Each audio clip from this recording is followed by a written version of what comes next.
Okay, today is Monday the 6th. Just catching some more video here so I can put everything together.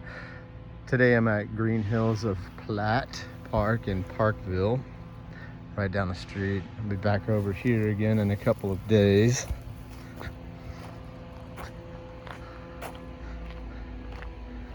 But this is a pretty easy short trail anyway, and there's a bunch at the top that jet off around to the sides, but it's not a really well-known park.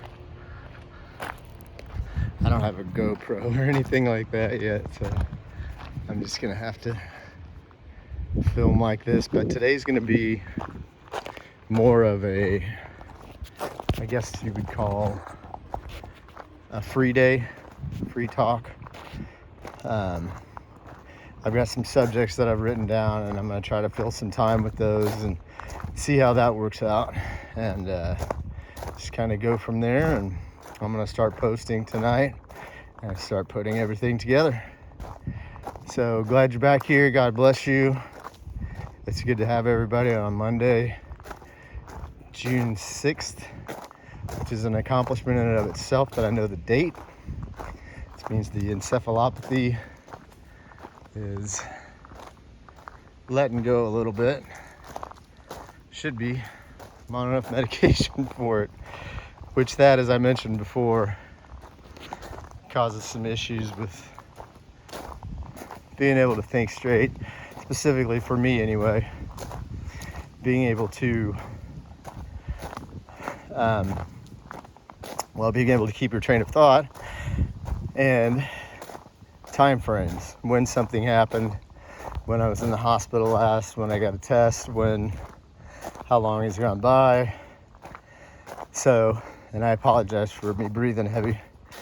Give me another week or so, and that will drop down to, I'm confident of it this time. So again, thank you for everybody being here. First thing I want to talk about is how and when this all started and what to look for. First of all, if you drink, I'm not here to judge anybody, but if you drink,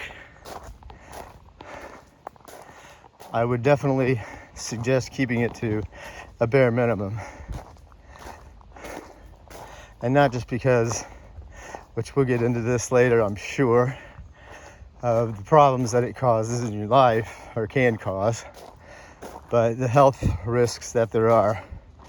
So, I had, a little winded, forgot about this hill. The first thing I had was pancreatitis. And if anybody's had it, or anybody's seen anyone having a pancreatitis attack, you are violently ill, and it is extremely painful, to the point where you wonder why somebody would ever take another drink. They've got to be crazy, right? So, the first thing that happened was about 4.5 years ago. I had an extremely acute pancreatitis attack. I knew what it was. I had seen somebody have one in the hospital before when I tore my knee.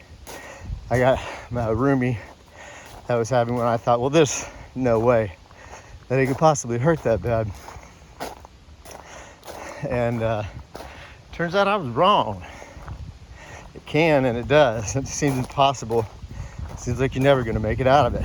But if you watch what you do and you watch what you eat, you can avoid that. Eventually start to feel invincible again, and cause it to happen again. Now, I had dropped the percentage of drinking that I was doing by probably 60 or 70%,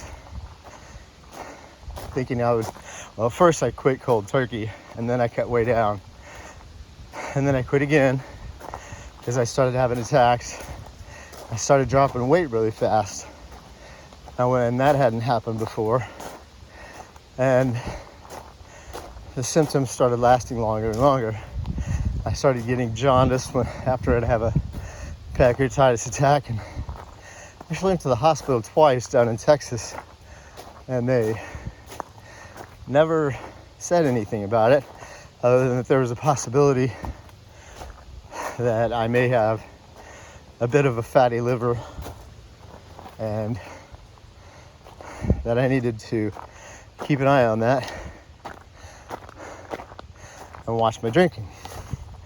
Well, then COVID hit and I was basically stuck, and I know this sounds very much like an excuse, but I was stuck and in my car. Ooh, hold on just a minute, I'll be back with you here in a couple once I catch my breath.